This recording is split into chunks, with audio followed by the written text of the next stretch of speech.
Hi everyone, how are you today? I'm so excited to be back with you today. I'm sharing just an update on where I'm at. I finished days 9 and 10, and here I was looking through my foundation pages to see which foundation pages I can work with this week, because I had a very busy week and I just wanted to create some ease and still enjoy the December daily process. And so I brought forward these tag pages that I made with the pockets, which was from December daily prep day with the sleeve, and I brought forward my red cup page as well, and I pulled out my 3 pages that I had there, as well as my parties on page. But I eventually did get time to do the parties on page. That was my day 11 page, which I've shared in a previous video, and here I am doing the page on my childhood stories. And so my childhood stories were always going to be day 11. This is a pretty much completed page. Inside of the joy envelope there is a traveler's notebook which features about 8 of my childhood stories from a baby, really. And I was really happy that my mom brought those albums for me, and so I just have to mount this envelope onto a transparency and add a ribbon to it and punch the holes, and this page would be pretty much done. I also add in one of the Tim Holtz number tokens to the ribbon, as well as a little wooden, like a Nordic snowflake, and that was the end of all I had to prepare for this page. So these pages came together pretty quickly for me. The red cup page, I just punched some pictures and journaling into 2-inch circles and fit them in with the stars, and then I decided to keep the Would You Rather page from December daily prep day for later on in my album, because I did do the page 11, and I put that in there. So that would be 11 would be the page documenting our party, using that mixed media full page die cut with the parties on, simply having a wonderful Christmas time. Then the red cup, and then this page with my childhood stories.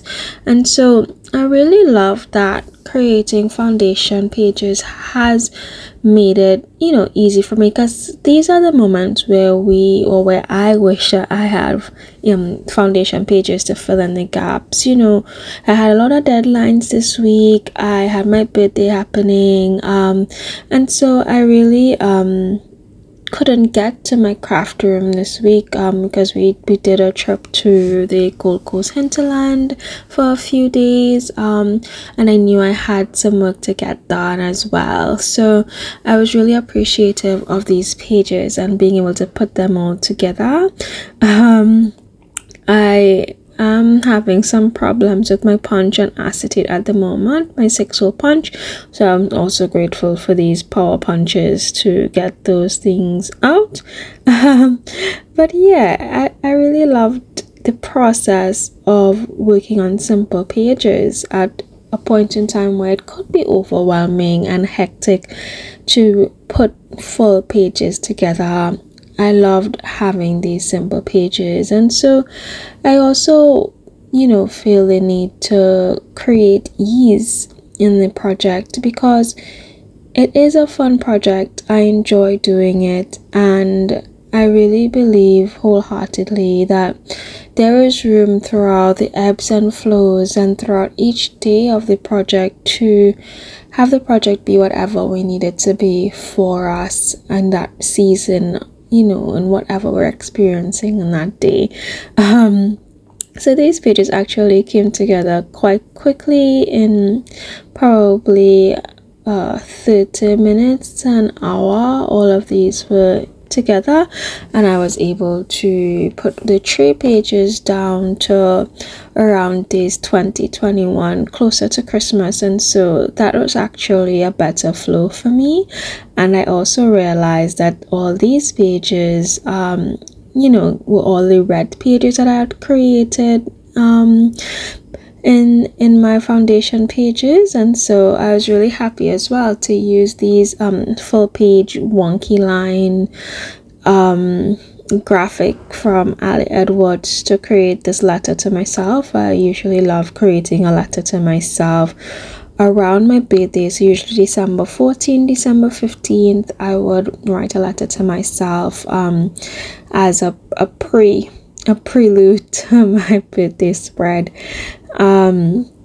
And so this was perfect because I wanted to use the vellum as an overlay. I wanted to do the red lines because it matched with the other red things, the joy envelope, the red cup day, and then the heart pockets, which I have layered for my birthday spread, well, the first part of my birthday spread. And so this came together quite easily because I had already conceptualized what I wanted it to look like a long time ago, I guess since the first one I saw Ali's. I was like, I really love these wonky lines and I know what I want to do with it for a spread and how I want to set it up. So I wanted to have this cluster of things in the middle of the lines and then write around it because I didn't want to hide the December or any of the other elements. And I used my gold Posca pen for the words, and I spent quite a bit of time positioning the gifts and the canvas word strip. So once that was all done, I could just sit and peacefully and therapeutically write the letter to myself, which was just a moment in time that I really enjoyed. And I loved just creating this process for me.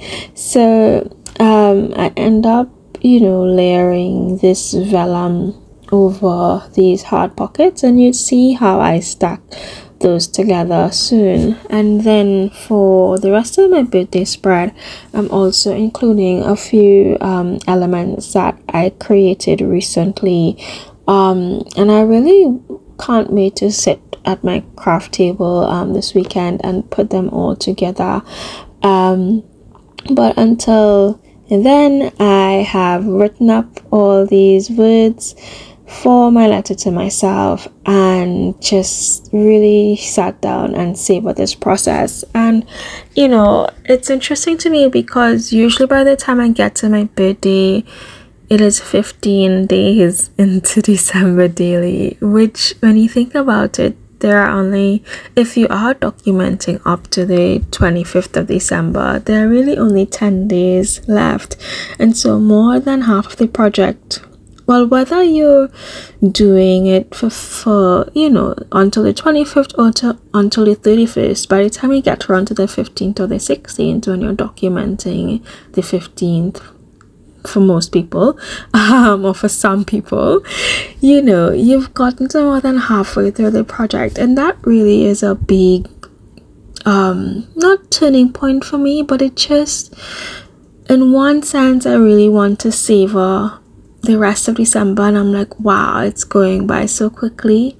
And in the next breath, I'm like, for people who are working on the project nightly, and life is busy and you love the project, but you also love everything else in December. And so it really is a great reminder for me that time doesn't stand still, and it moves on, and it really just helps me to fully be present and engage in the process and engage in the month and just kind of soak up the magic of the season. And so I really enjoy stacking these hearts together to create an interview type page on what these phrases mean for me in this moment. It's kind of like a game. I've gamified this page. I'm adding in some tags with what these phrases mean to me, and I can't wait to show you in the next video how it all comes together. So thank you so much for joining me for today's video, and I look forward to seeing you for the next one. Have a wonderful day. Bye.